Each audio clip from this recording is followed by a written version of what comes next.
Assalamualaikum warahmatullahi wabarakatuh. Perkenalkan, nama saya Anfiani. Saya dari program studi Ilmu Pemerintahan UPBJJ UT Palangkaraya. Di sini saya akan menjawab tugas 1 dari mata kuliah logika. Dari soal yang pertama, term terbagi menjadi beberapa jenis, yaitu yang pertama ada berdasarkan wujudnya, yang kedua ada berdasarkan cangkupan, yang ketiga ada berdasarkan sifat, yang keempat ada bersifat kepastiannya, dan yang kelima berdasarkan kompleksitasnya.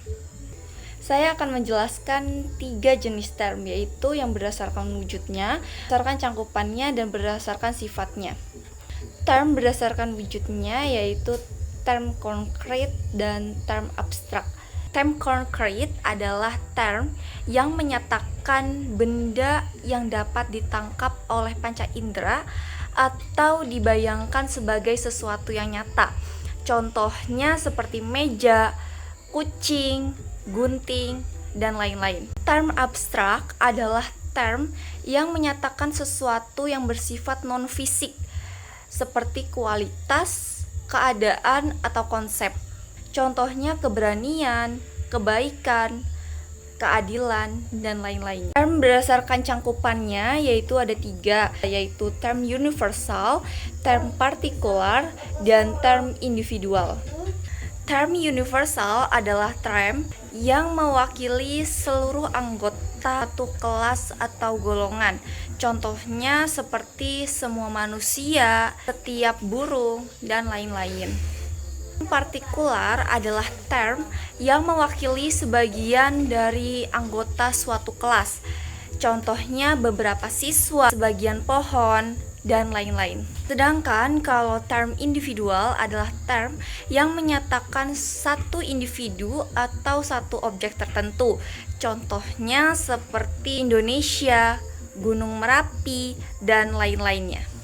Term berdasarkan sifatnya yaitu terbagi menjadi 2, ada term positif dan term negatif. Term positif adalah term yang menunjukkan keberadaan atau sifat yang nyata.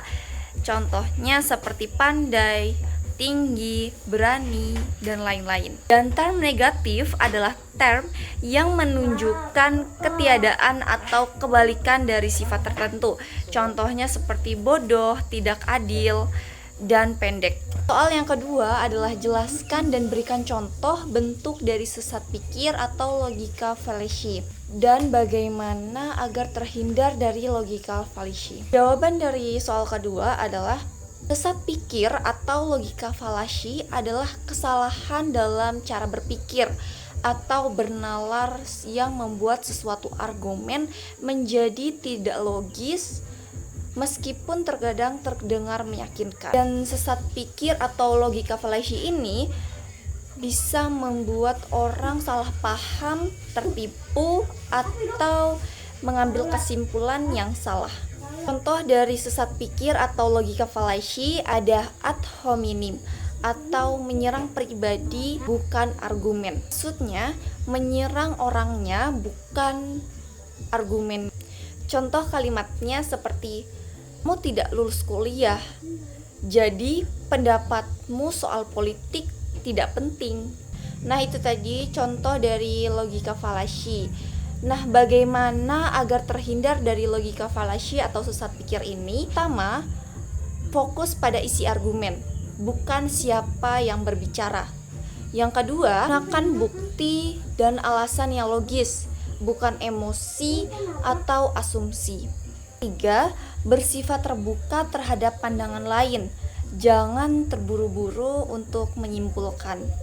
Dan yang keempat, pelajari bagaimana jenis fallacy agar bisa mengenali dan menghindarinya. Yang kelima, periksa apakah argumenmu benar-benar relevan dan tidak melebih-lebihkan. Sekian dari jawaban soal tugas 1 dari mata kuliah logika. Wassalamualaikum warahmatullahi wabarakatuh.